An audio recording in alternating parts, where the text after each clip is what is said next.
Hello, everyone, and welcome to another episode of Football Palestine Extra. Start of October, we are just really burning through the days. That means the October international break is right around the corner. I had wanted to talk a little bit about that, about the doubleheader against Algeria's local team scheduled for October 9th and October 13th. Unfortunately, we once again do not have the final squad. I anticipate the final squad being revealed late again and having maybe some surprises on it that don't get initially announced. And then all of a sudden you find out, hey, why players with the team? Yeah, that tends to be the modus operandi for this coaching staff, and I anticipate that continuing. So we're going to talk about some other things in this episode today. As always, thanks to the premium subscribers that make this type of content possible. As a thank you for your paid subscriptions, you get to see these videos in full. So if you like what I'm doing, if you want more Palestinian football content, consider upgrading to a paid subscription. If you are not able to, free subscription will do, or feel free to share the content. Really helps me get the word out. And when you can get the word out, then we all succeed. The fans, Palestinian football in general, and me as somebody who covers Palestinian football as well. So what are we going to cover in this video without a squad to sort of analyze? Well, there are three things I want to focus on. We will focus on, fortunately, injuries to Wissam Abu Ali and Oday Dabbagh. They were trading goals with one another, and they traded injuries with one another as well. So we'll talk about that. We will also go a little bit off-piste, away from the pitch, and talk about the vote that never was to suspend Israel from UEFA and ipso facto World Cup qualifying. And then we will wrap up, as always, with Palestinian abroad news, see how the players are doing, and kind of make a guess as to who we could see for this month's friendlies against Algeria.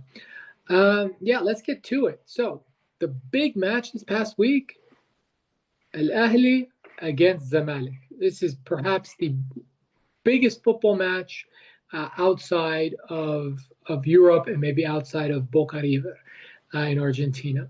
It is a incredibly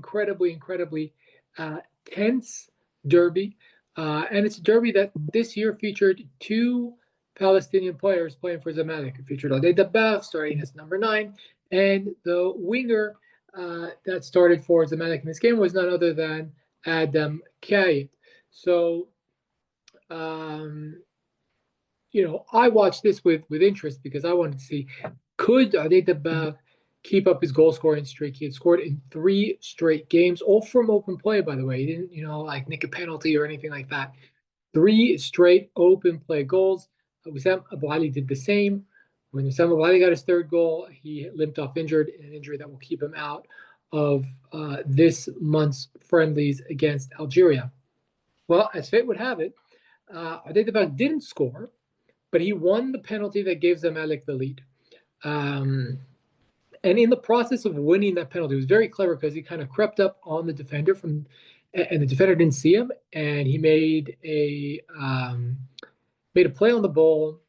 A defender panics, swings the leg out while Oday's leg is extended, and we think that's where he might have injured his groin. And groin injuries are difficult to assess as to when you will heal from them, but it is something that usually takes multiple weeks. So forget about seeing him until maybe mid-October. So yeah, this week, the game's on the 9th and 13th, not going to happen. Wissam also has a fracture in his right ankle, and that will keep him out maybe until November. They said for the rest of the regular season. MLS's regular season runs until October 18th. Yeah, they're not. Yeah, they're not going to be there, which means we will see another striker start for Palestine in these next 2 games, and we'll talk about who that could be in the 3rd part of this video. But look, I think in general, this has been a very successful week, or a couple of weeks, I should say, for Oday Dabbagh. He has managed to change the narrative. We all know that when a striker with a price tag, with a certain reputation, goes to a club, it is super important for him to be able to get off the mark scoring. Zamalek were winning, he was contributing, he wasn't scoring. And what he's shown in these past couple of games that he is the difference maker.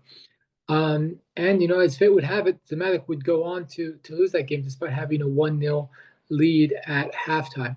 I'd be remiss not to also talk about Adam Kite, who also is working his way into the role of starter. I think Yannick Ferreira really likes him. He does have other options on the wing, but he keeps going back to Adam because I think Adam has, a certain element to his game that's hard to define. It is a little bit high risk, high reward. He will give you, and I believe this was his exact stat line in one of the games.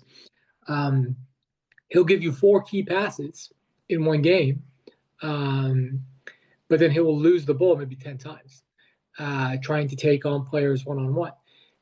What you want as he matures is he gets more experience, and we have to remember that this is a player with limited experience in the top flight of football. Whether, I think in Sweden he was playing in the second division, and he might have only had a couple of Allsvenskan starts to his name. I think it might have been 3. He got maybe a dozen appearances in the Eredivisie in Holland, and now he's in Egypt, starting for a club that was bigger than any other club he played for before, with all respect to where he's played. So I think he's adapting well. He has been able